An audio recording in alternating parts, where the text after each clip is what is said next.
My wife said, "I'm finally free of you." I replied, "Indeed, and so is my cash." Then I sent her lawyer's demands to my attorney, blocked her number, boxed up her things, and I just smiled because she realized the prenup gave me 75%. My name is Nathan, 46, and 3 weeks ago my wife, Jessica, 44, decided to make a spectacle of her decision at a charity gala my company had sponsored. We were standing in the middle of a room full of people pretending to mingle and sip overpriced champagne, the kind that tastes like liquid regret and bubbles, and she turned to me with that manic smile that always made me a little nauseous. "Nathan," she said, voice sweet in that artificially cheerful way she perfected over the years, "I've been thinking. I want a divorce. I'm finally free of you." There it was, the words that were supposed to shock me, make me crumble, maybe beg her to stay.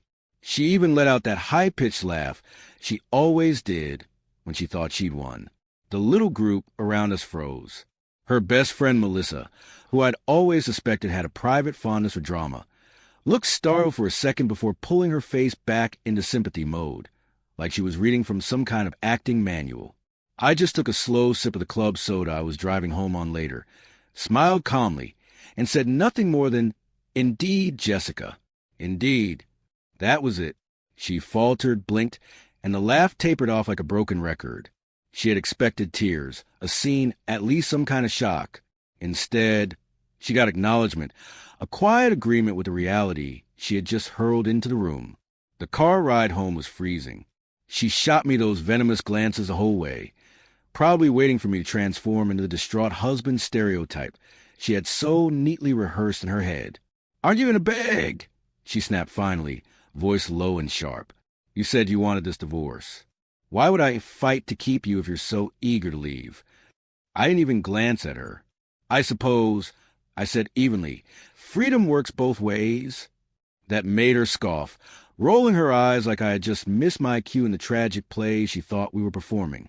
Of course, she had already contacted her lawyer, and a few days later, a pristine envelope arrived at my office from Langston, Reynolds, and Pierce, stuffed with demands that ranged from 50% of our assets to lifelong spousal support and claims to our house.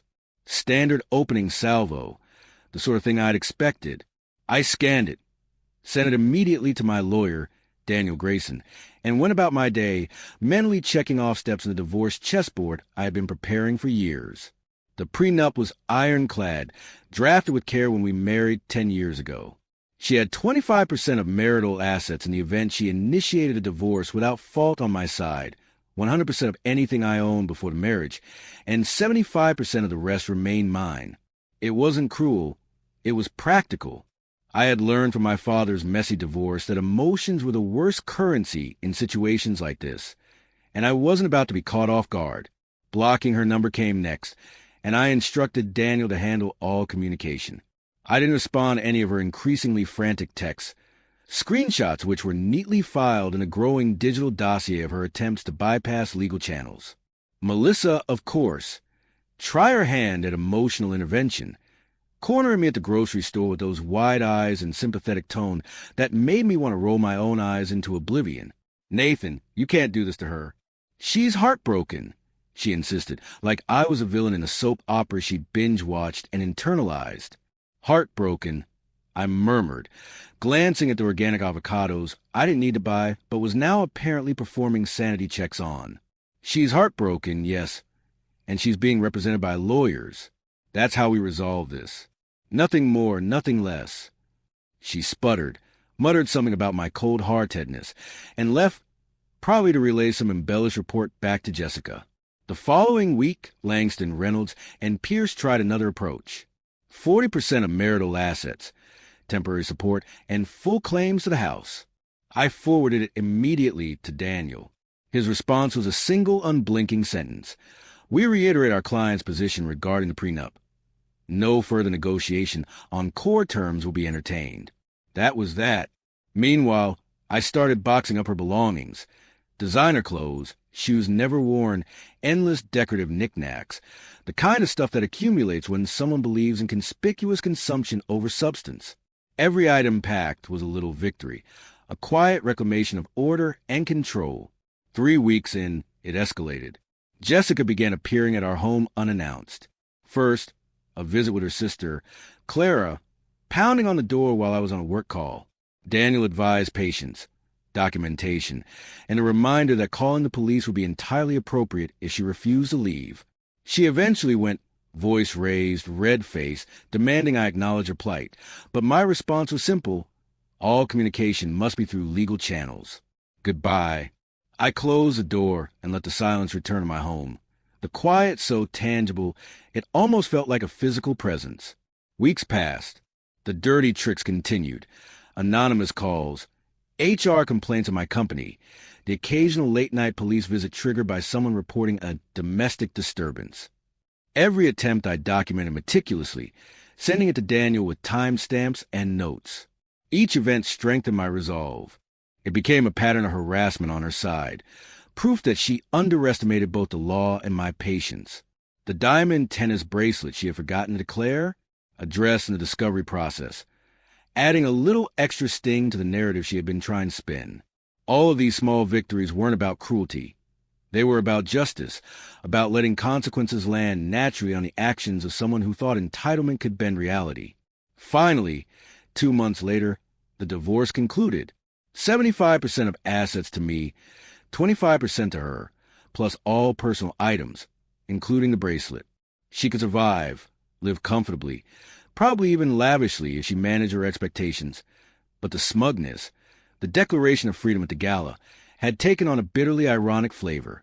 Melissa and her mother, Ellen, tried their interventions and emotional appeals one last time, but Daniel's firm reminders about legal closure rendered them impotent.